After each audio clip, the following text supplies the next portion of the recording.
नैया के जे देहिया पचढ़ाई अरे बिना दुनिया में भले लोग समझ पागल हो की जिंदगी के जन्नत बनाई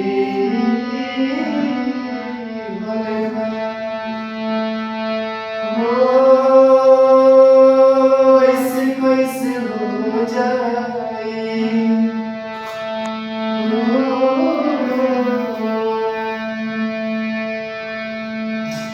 ऐसे कैसे हो जाए मोहब्बत की सौदा जब आँख लड़ी न तबले बतिया बढ़ी न